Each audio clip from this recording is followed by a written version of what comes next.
Terima kasih Anda masih bersama kami dalam debat kedua calon gubernur dan wakil gubernur DKI Jakarta pemilihan tahun 2024. Dan saat ini kita memasuki segmen keempat, di mana di segmen ini adalah segmen yang tentunya tidak kalah seru dari segmen-segmen sebelumnya. Dan kami mengingatkan kepada seluruh hadirin untuk tetap mematuhi tata tertib. Hadirin dan pemirsa semuanya, di segmen sebelumnya pertanyaan dibuat oleh tim panelis. Namun untuk segmen 4 dan 5 pertanyaan diajukan oleh pasangan calon. Boleh oleh calon gubernur atau calon wakil gubernur. Dan untuk jawaban serta tanggapan bisa dilakukan oleh pasangan calon yang dituju. Bisa dengan calon gubernur atau calon wakil gubernur. Sekali lagi kami ingatkan untuk pertanyaan diajukan oleh pasangan calon. Bisa oleh calon gubernur atau calon wakil gubernur. Dan bisa ditanggapi atau dijawab oleh pasangan calon gubernur dan calon wakil gubernur yang dituju. Jawaban pertanyaan akan ditanggapi oleh calon gubernur dan calon wakil gubernur yang bertanya dan selanjutnya akan direspons kembali oleh calon gubernur dan calon wakil gubernur yang menjawab. Mohon diingat Bapak-bapak bahwa para calon gubernur dan calon wakil gubernur untuk melakukan sesi tanya jawab ini sesuai dengan tema debat, yakni ekonomi dan kesejahteraan sosial. Dan kami ingatkan kepada para pasangan calon untuk tidak menggunakan singkatan maupun istilah asing dan sejenisnya dalam mengajukan pertanyaan. Dan jika ingin menggunakan agar dapat menjelaskan terlebih dahulu. Kesempatan pertama kami berikan kepada pasangan calon nomor urut 2 Bapak Dharma Pongrekun dan Bapak Kunwardana untuk mengajukan pertanyaan kepada pasangan calon nomor urut 3 Bapak Pramono Anung dan Bapak Rano Karno. Pasangan calon nomor urut 2 bertanya kepada pasangan calon nomor urut 3, waktu untuk bertanya 1 menit dimulai sejak Anda berbicara. Silakan. Terima kasih. Saya izin bertanya dengan Pak Rano Karno. Ketika Bapak menjabat sebagai gubernur di Banten, saya membaca di koran bahwa penduduk Baduy menolak untuk tempatnya dijadikan destinasi pariwisata. Kalau saya melihat bahwa Bapak selama ini adalah orang yang menjaga ketahanan budaya, maka ada sesuatu yang contrary effect dengan yang Bapak lakukan. Jadi kami bertanya kepada Bapak, kenapa itu harus terjadi sementara PUUN sendiri sudah meminta, bahkan meminta kepada Presiden Joko Widodo waktu itu untuk mencabut kebijakan itu. Terima kasih. Baik. Sekarang kami persilakan pasangan calon nomor urut 3 untuk menjawab pertanyaan dari paslon nomor 2. Waktunya 2 menit dimulai dari Anda mulai berbicara. Terima kasih Mas Dharma. Kalau Anda bicara soal Baduy pasti Anda tahu tentang SEBA. SEBA itu kunjungan masyarakat Baduy ke pemerintah daerah. Ya. Kalau saya menolak, nggak mungkin mereka berkunjung. Tapi memang saya membatasi karena apa? Permintaan masyarakat Baduy itu sendiri. Mereka minta apa? Tidak boleh ada BTS. Supaya HP tidak masuk ke kampung mereka. Tapi anak Baduy luar punya HP. Mereka tidak ingin punya sekolah. Tapi mereka berpendidikan. Mereka punya sekolah sendiri. Nah artinya Mas Dharma, salah satu yang saya jaga pada waktu itu, masyarakat Baduy, dia harus berkembang, tapi dia harus dijaga. Karena populasi berkunjung, tiba-tiba menjadi bludak. Nah jadi artinya masyarakat Baduy adalah masyarakat Indonesia yang tidak bisa kita pungkiri, mereka mempunyai kebudayaan yang luhur. Dan mereka punya kemampuan untuk mengeksplor dirinya sendiri. Tentu saja saya sebagai gubernur pada waktu itu memberikan fasilitas apa yang bisa kita bantu. 1, misal tadi acara SEBA kita kembangkan menjadi acara pariwisata. Dulu SEBA kecil Mas Dharma. Tapi waktu saya jadi gubernur, yang berkunjung bisa 6.000 orang masyarakat Baduy. Akhirnya apa? Dengan ini masyarakat Baduy dikenal lebih luas. Itulah memang membuat mereka tiba-tiba ketakutan Karena jumlah kunjungan wisata di sana membludak. Kembali lagi, saya tidak menolak, tapi memang saya membatasi. Karena apa? Permintaan masyarakat Baduy itu sendiri. Terima kasih, Mas Dharma. Masih ada waktu, dimanfaatkan atau cukup? Baik.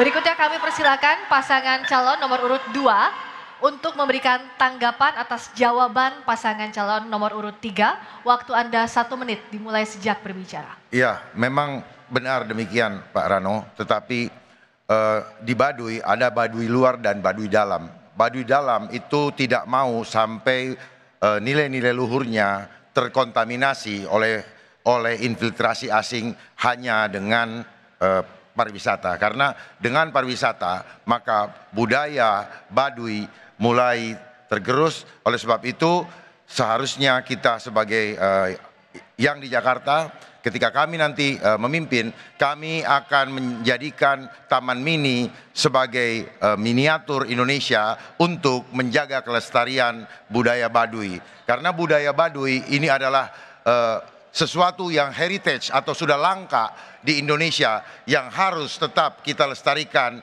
agar keluhuran budaya Baduy yang selama ini kita kenal itu bisa terpelihara sampai selama-lamanya. Terima kasih.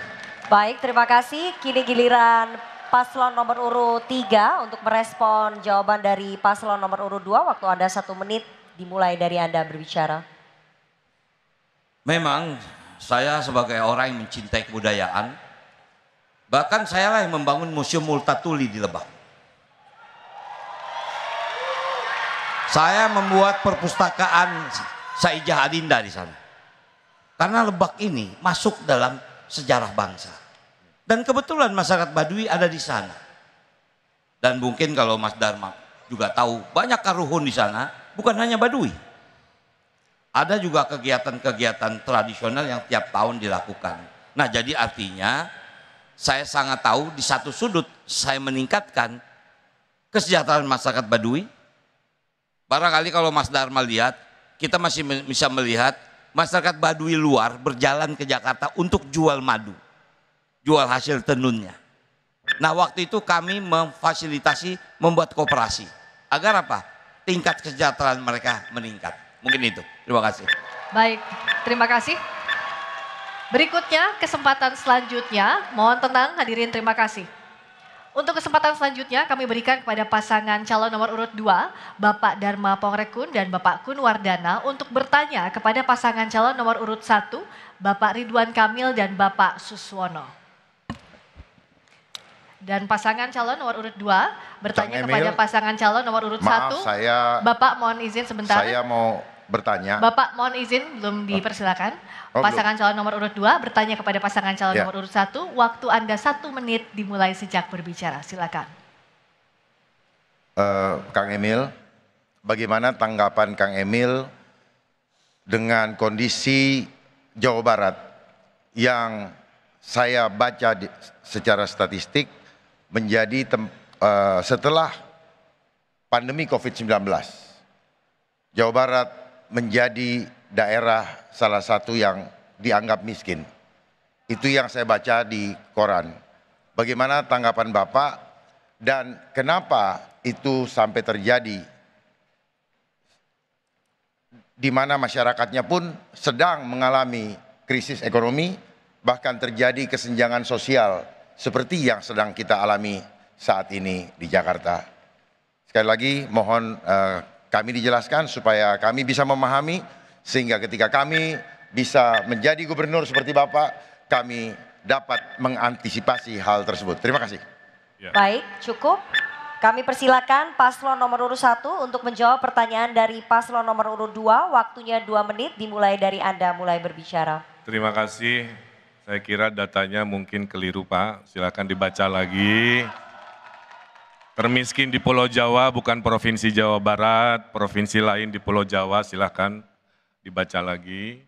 Yang kedua, waktu saya memulai jabatan sebagai Gubernur Jawa Barat, desa tertinggal dan desa sangat tertinggal itu ada 1.100. 5 tahun kami bekerja dengan pemerataan ekonomi. dengan ekonomi digital desa, dengan program-program pemberdayaan pesantren-pesantren di desa. Hasilnya Pak Dharma, dari 1.100 desa tertinggal sangat tertinggal, di akhir jabatan kami jumlahnya menjadi 0. Kami berhasil mengenolkan desa miskin, tertinggal sangat tertinggal, sehingga mendapatkan penghargaan tertinggi dari Kementerian Desa karena inovasi-inovasi pengentasan kemiskinan. Yang kedua, kami merasa bahwa Jawa Barat memang berbeda dengan Jakarta. Kami banyak mengurusi desa, 5.700 pedesaan, sehingga banyak hal-hal yang menurut saya membuat kami harus lebih bijak, tidak hanya membahas perkotaan. Dan tolong diingat, kami ini adalah dari semua yang hadir di sini, saya mengalami ujian sebagai pemimpin yang anggarannya harus direfocusing, yang tadinya untuk infrastruktur, kami geser untuk kemanusiaan, untuk bansos, untuk hajat hidup, dan lain sebagainya. Dan selama kekurangan dana seperti itu, kami mendapatkan penghargaan dari UNDP sebagai provinsi terbaik penanganan COVID di Asia Pasifik. Terima kasih. Baik, cukup. Waktunya habis. Sekarang kami persilakan kepada paslon nomor urut 2 untuk memberikan tanggapan dari jawaban paslon nomor urut 1. Waktu Anda 1 menit dimulai dari Anda mulai berbicara. Mohon tenang.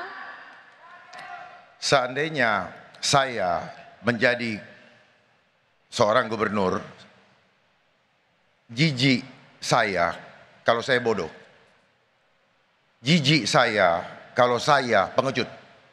Jijik saya kalau saya pengkhianat. Maksudnya apa? Kalau ada sesuatu peristiwa yang demikian, alangkah baiknya kalau kita mengajak tim independen untuk meneliti data yang ada. Apakah betul-betul ini isu kesehatan atau agenda politik global?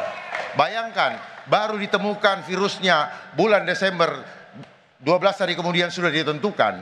Lalu tidak melakukan prosedur golden postulat Koch yang seharusnya dilakukan. Lalu alat diagnosanya sangat sumir dan tidak diperuntukkan untuk itu. Itu adalah ciptaan Dr. Carey Mullis yang mendapatkan Piala Nobel tahun 1984. Jadi seharusnya sebagai pemimpin harusnya jangan kita berkhianat kepada rakyat. Habis, terima kasih Bapak. Berikutnya kami persilahkan kepada pasangan calon nomor urut 1. Mohon tenang hadirin. Mohon tenang. Berikutnya kami persilakan kepada pasangan calon nomor urut 1 untuk memberikan respons atas tanggapan pasangan calon nomor urut 2. Waktu Anda 1 menit dimulai sejak berbicara. Pak Dharma, bayangkan ya, kita lagi bekerja, ada sebuah peristiwa besar yang ilmunya kita tidak tahu. Sebagai seorang pemimpin, jika kita tidak tahu, kita ini bertanya. Maka waktu COVID di Jawa Barat, saya ada tim ahli Pak, tim ahli kesehatan masyarakat dari Universitas Indonesia, dari Universitas Pajajaran.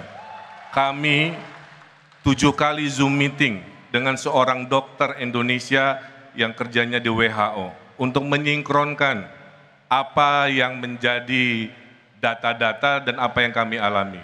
Yang kedua, sebagai gubernur, kami harus taat kepada yang namanya pemerintah pusat. Dalam hal ini tentu sekarang kalau gubernur, kita akan hormat taat kepada Bapak Prabowo Subianto. Nah, karena provinsi itu adalah bagian delegasi, salah satu tugasnya dari pemerintah pusat untuk apapun termasuk krisis-krisis di Indonesia. Terima kasih. Baik, terima kasih. Paslon nomor urut 1, mohon tenang. Kami akan melanjutkan. Kami ingatkan sekali lagi kepada seluruh pasangan calon untuk mengajukan pertanyaan sesuai dengan tema, yakni ekonomi dan kesejahteraan sosial. Selanjutnya kami berikan kesempatan kepada pasangan calon nomor urut 3, Bapak Pramono Anung dan Bapak Rano Karno, untuk bertanya kepada paslon nomor urut 1, Bapak Ridwan Kamil dan Bapak Suswono. Pasangan calon nomor urut 3 bertanya kepada pasangan calon nomor urut 1 dalam waktu 1 menit dimulai sejak Anda berbicara. Silakan. Yang saya hormati Bapak Ridwan Kamil dan Bapak Suswono. Pertanyaan kami singkat dan sederhana. Dulu pada tahun 2018, Kang Emil pernah menyampaikan akan membangun Disneyland di Cikarang. sekarang Kang Emil ketika menjadi calon gubernur di Jakarta menyampaikan akan membangun Disneyland di Pulau Seribu. Sebetulnya akan dibangun di Cikarang atau di Pulau Seribu. Terima kasih. Baik, Mohon tenang. waktunya masih panjang, Bapak. Cukup? Waktunya masih panjang. Bapak Pramono Anung, Cukup. cukup? Ya. Selanjutnya, kami persilakan pasangan calon nomor urut 1 untuk menjawab pertanyaan dari paslon nomor urut 3. Waktu Anda 2 menit dimulai dari Anda menjawab. Mohon tenang hadirin. Saya jawab dengan nilai saja. Banyak kerja, banyak catatan. Sedikit kerja, sedikit catatan. Tidak ada kerja, tidak ada catatan. Sebaik-baiknya pemimpin adalah pemimpin yang berani ngambil keputusan. Walaupun dalam perjalanannya kadang berhasil, kadang gagal. Dan tugas pemimpin adalah berimajinasi. Seburuk-buruknya pemimpin adalah hanya mengerjakan apa yang ada tanpa daya imajinasi. Bung Karno melahirkan Indonesia oleh daya imajinasi. Indonesia disebut Imagine Community, semua berimajinasi. Kalau urusan Disneyland itu kadang-kadang, iya dalam political will-nya, tapi bisnis deal-nya mungkin tidak masuk dan lain sebagainya.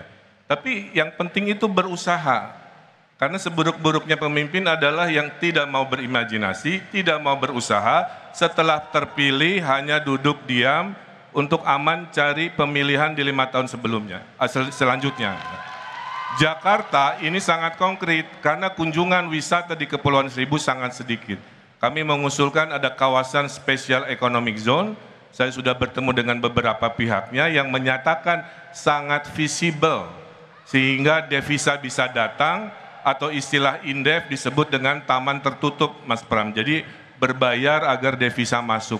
Ya kelasnya nggak bisa kelas Ancol lagi, maka bahasa ke publik yang mudah disampaikan adalah naik kelas dari kelasnya Ancol menjadi kelas dunia.